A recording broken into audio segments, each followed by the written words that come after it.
Rian Kutsia again, Fortis Proactive Defense Solutions. And this is part 2 of where I'm talking to Jonathan Wright, the CEO of the Firearms Policy Campaign, where we are taking a bit of a deeper dive into what they are all about and what they intend to do for firearm owners in this country. Jonathan, welcome back. Oh, good evening, Rian. It's good to see you again. A lot of people assume that the Central Firearms Registry is an essential part of the whole system. Why is the FPC challenging its very existence? So I'd like to actually reframe your question a little bit. Sure. The CFR is just an example of this broader issue of ever-evolving control. And we've had a lot of these legal concepts for a long time now. As I mentioned in our last time we spoke, some of these concepts go back to the 1937 Arms and Ammunition Act, which was replaced by the 1969 Act, which was replaced by the Firearms Control Act. And when you're dealing with this length of time, it's very easy for a lot of concepts to become so familiar that they become accepted as gospel. I forget exactly who said it, but it was in the context of it's a broader libertarian argument that if we mandated teachers and made them responsible for teaching our children to walk, people would within a generation, people would get the impression that it's not possible to walk unless the government is somehow involved. And within the context of firearm regulation, we've had a lot of these concepts that have been around for a very long time, some of which go back to the colonial era. Don't really want to touch on that too much right now. The point is that the longer a legal provision's around, the easier it is to accept it as gospel, and people just uncritically accept it at that point. I mean, if you mention like, look, the Central Firearms Registry, what is its purpose? Has it achieved anything? We should get rid of it if it hasn't. Even some of the most pro-firearm people I know, they stop for a second as you can see that the wheels in their head are turning as they try grapple with this thing. I mean, they like the idea, but they don't know why. And they have to think about it because they don't know anything. They've always known there to be a CFR of some kind. And like I said, it goes to a lot more than just the CFR. We have to be critical of everything that we have. Suspicious of it, certainly, especially considering South Africa's past. And the bits that don't add up or shouldn't have been there to begin with, we need to get rid of them. But it starts with questioning, why do we have what we have? Otherwise, if there's no debate, well, then it's just going to continue to be that uncritical gospel that we keep inheriting and regurgitating. That's a good word, yes, regurgitating. Let's talk finances now. You've chosen a subscription-based model over a big donor dependence. What are the challenges with this, and also what are the benefits? So the big one is that if we are successful, if we are able to craft a firearm culture. So the United States has the Second Amendment culture. South Africa doesn't have anything like that. And that is something that the FPC is very interested in looking more into, because we have a very rich history in South Africa with farm ownership. It's largely forgotten, not talked about, and I must give credit to Gideon Yobara again for bringing the Basotho War of the Gun and the Amahlubi or the Langalibelele affair to my attention, both of which are colonial events that played out in close proximity and direct reference to firearm ownership. And there are other examples. When you think of the Battle of Majuba Hill in the first Anglo-Boer War, it's a bunch of farmers with rifles or muskets on a hill, and they beat off the British Empire. And my point in this is that if we can create a narrative that gets people excited and inspired around firearm ownership and what it means in a historical context to be proud of, then we might have an ability to start creating a culture, South Africa's very own Second Amendment type culture that preaches resilience and self responsibility, citizenship, and a very empowering message is the broad point I'm trying to get to.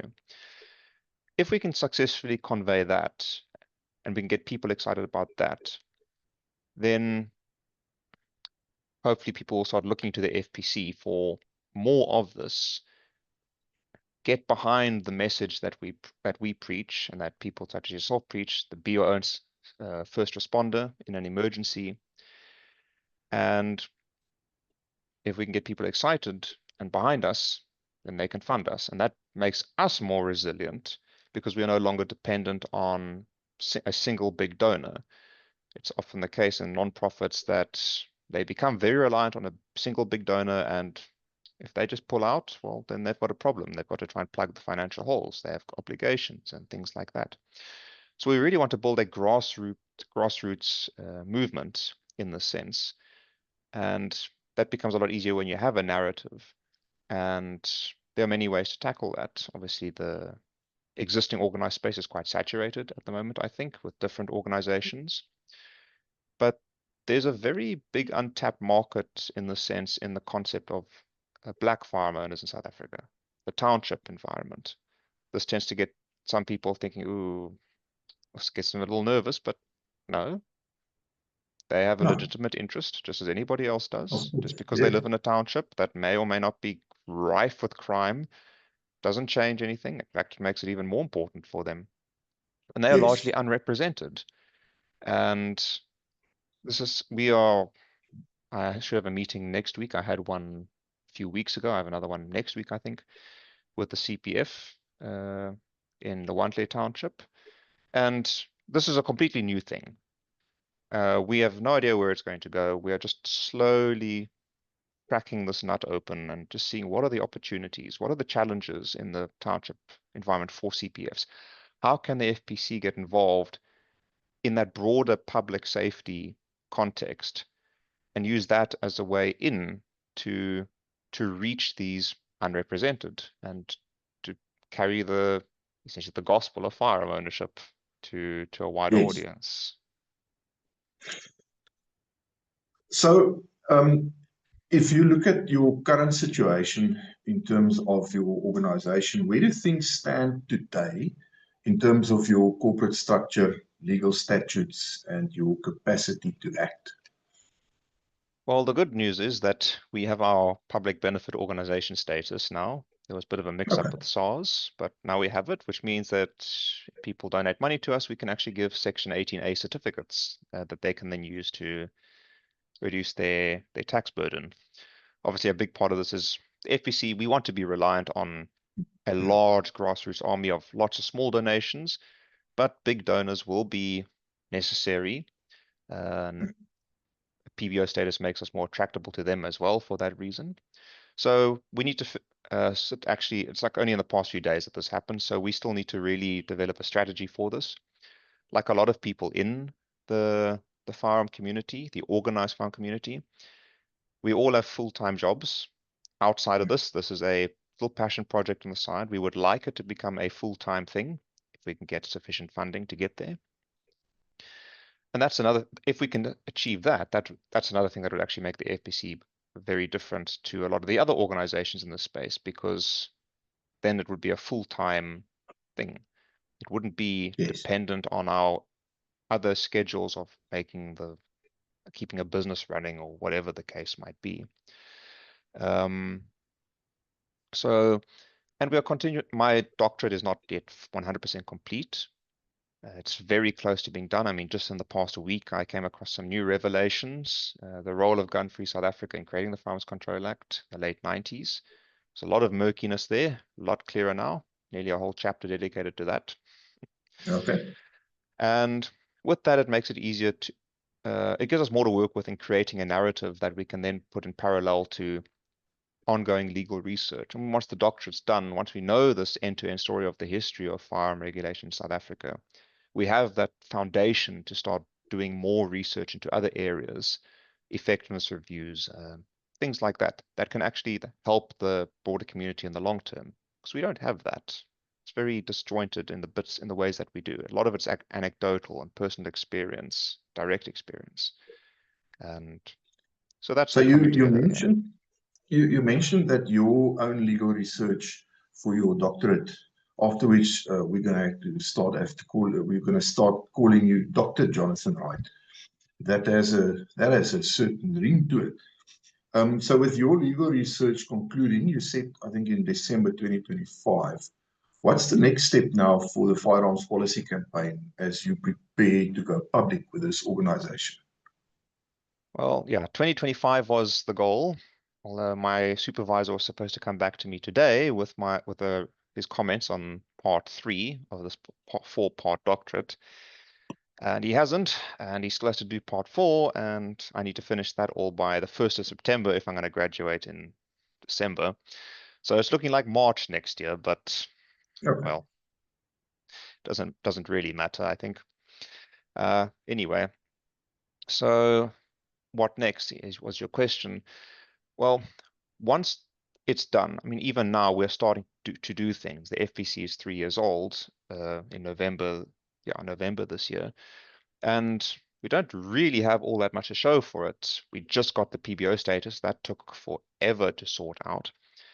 But even if we had got it 3 years ago off the bat, there wasn't much we could do because my research is very much forming the foundation and the context and creating the vision for the FPC. And even that broader vision has only started to really come together in the past couple of weeks, maybe the last 3 months, especially now that I've had my first meeting with the Lawandle CPF. And we're starting to see what we can do and what we can't do. So it's an ongoing process on where to go. But we are I am certainly very excited. I think everybody in South Africa in the firearm community should be excited about the future. A lot has happened in the past year. It's changing. We've got the ANC is no longer a dominant party. It's a majority party, but it's not a dominant party anymore. And as the FPC, we have very good relationships, political relationships, and also within the broader civil society space as well. So there's a lot of potential to really build a broad front on this, united around principles, even if not specific details. And if we can bring everyone together in this unified and harmonious vision, which I increasingly think is very possible, then suddenly the future is ours. So yeah, very excited about the future. With the completion of the doctorate, I certainly would hope that when litigation comes up against the Firearms Control Act, that people start giving me a call and saying, this is happening.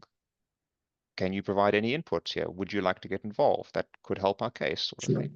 So, and then there's educating the lawmakers, the public, and even firearm owners about what exactly it is that they should be excited about. It's not just a fancy, cool toy. Okay, for a lot of time it's very fun to shoot things and do our sport shooting, but there's a lot more meaning in firearms than just pure enjoyment. And that comes back to the creating a culture, a narrative. So Yes. yeah.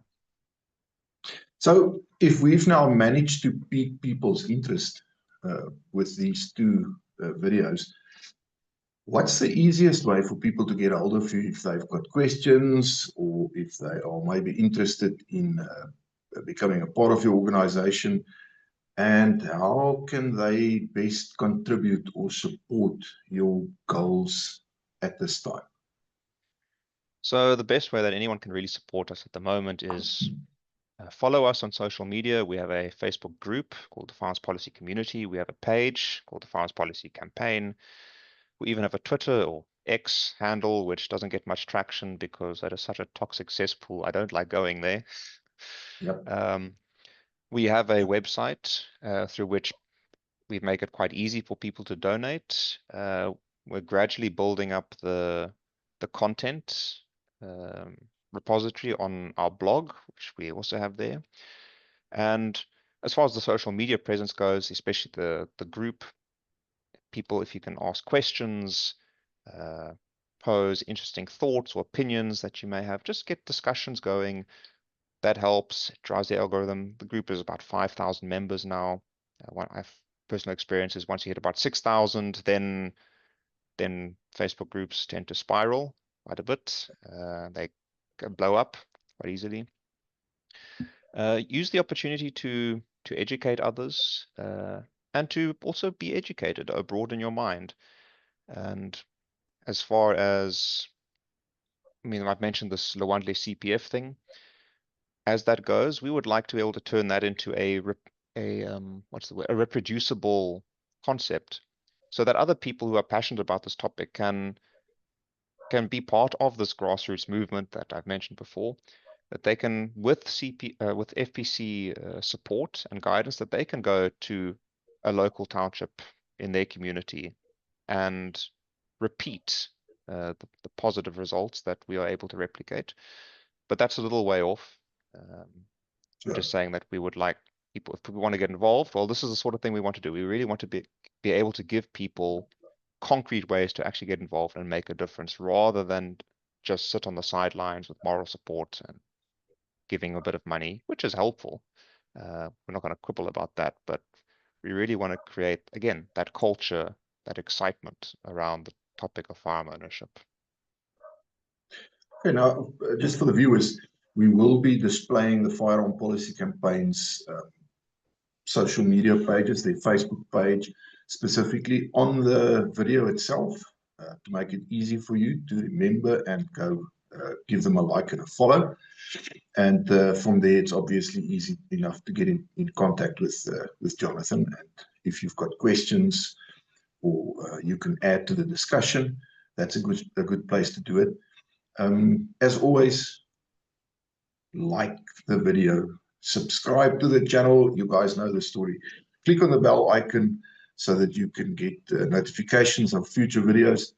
And if you are interested in any of the loan operator training courses, there is a link in the description below that you can click on, where you can get all the info you want. Hopefully we'll see you on a range one of these days. Jonathan, that's it. We're going to end part 2 there. Thank you so much for your inputs. Highly appreciated. Yeah, thank you, Rian. Hopefully by the end of this video, all your viewers will have a better idea of who we are, and hopefully interested to learn more. Yes. If I've been successful. Okay.